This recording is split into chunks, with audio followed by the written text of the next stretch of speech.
நான் உன்னோட அம்மாவாக்கும். Respect me. ஓகே. எஸ் சாமி, எல்லா பார்ட்டிலையும் பேய் கூடயே இப்படி பயந்துக்கிட்டே இருக்கே சாமி. நீயே எத்தனை தான் கஷ்டப்பட்டு உன்னை காப்பாத்தினாலும் அந்த ஃப்ளாஷ்பேக்கு கேட்டுட்டு அந்த பேய் கூடயே போய் சேர்ந்துக்கிறிய. என்ன சாமி சிரிச்சுட்டே இருக்கே, பதில் பேச சாமி. ஐயோ, உங்களுடைய அந்த வார்த்தைகள், நீங்கள் பேசுகிற விதம், உங்களுடைய டேலண்ட்டு இதெல்லாம் பார்த்து என்னால் எதுவுமே பேசவே முடியல. ஸோ அதால் நான் அப்படியே வியந்து போய் நிற்கிறேன். நான் என்ன பண்ணுறதுக்குன்னு. நீ பேய்கிட்ட பயந்து பண்ணுற ரவுஸு கூட நம்ம தாங்கிக்கலாம். ஆனால் நீ பேயா மாதிரி என்னை வந்து அடி அடின்னு அடிப்ப, அந்த வலி என்னால் தாங்க முடியல ராகவா. மம்மி பாவம்ல. ஏன் ராகவா, ஏங்க என்ன அப்படியே உட்காந்துருக்கு, எதுவும் பேசவே மாட்டேங்கிற? என்ன பேசணும் தாய்?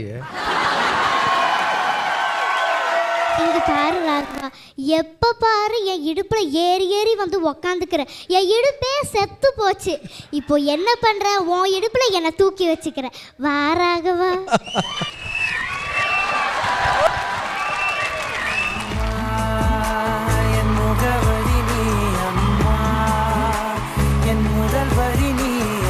இப்படியெல்லாம் ஐஸ் வச்சா சும்மா விட்டுருவேன்னு நினச்சிங்களோ? கேள்வி கேட்காம இங்கிருந்து போக மாட்டேங்கன்னு. சரி, ஓகே. ஏலே ராகவா, எப்போ பாரு இந்த பேய்க்கு பயந்துக்கிட்டே இருக்கிறியே, ஏங்கன்னது? சின்ன வயசில் எனக்கு எங்கள் அம்மா வந்து பேய் கதை சொல்லுவாங்க. அது சொல்லும்போது அப்போவே பயந்துட்டு அம்மாவை நான் பாத்ரூம்லாம் கூப்பிட்டு போயிருக்கேன். அதை தான் அப்படி நான் சீனாக வச்சேன். ஏ ராகவா, எப்பொழுதும் என் இடுப்பில் ஏறி ஏறி வந்து உக்காந்துப்பில்ல. நான் கொஞ்ச நாள் வெளிநாட்டுக்கு போயிருந்தேன். நீ என்னடா அண்ணா, எப்படி சாமி, கஷ்டப்படலையா?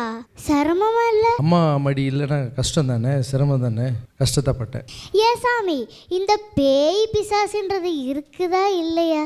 நீ ஒரு தடவையாவது பார்த்துருக்கிறியா? நீ கண்ணாடி முன்னாடி போய் நின்னா தெரியும் பேய் இருக்காது.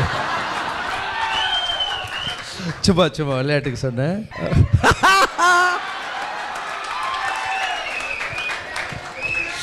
உன்னோட அம்மா சமைச்ச சமையலில் ஏது சாமி உனக்கு ரொம்ப பிடிக்கும்? எனக்கு மட்டன் தொக்கு சாம்பார் ரொம்ப பிடிக்கும். ரொம்ப பிடிக்குங்களா? உங்களோட ஃபேன்ஸு பொண்ணுங்க எல்லாம் உங்களுக்கு லவ் லெட்டர் கொடுக்கறதா கேள்விப்பட்டேன். கொடுத்தாங்களா? என்னுடைய ஃபேன்ஸுங்க லவ் லெட்டர் கொடுக்க மாட்டாங்க, அவங்க இதயத்தில் எழுதி வச்சுருப்பாங்க. எப்படி கண்ணு இப்படியெல்லாம் பேச கற்றுக்கிட்டு? அம்மா கிட்ட தான் பேச கற்றுக்கிட்டேன்.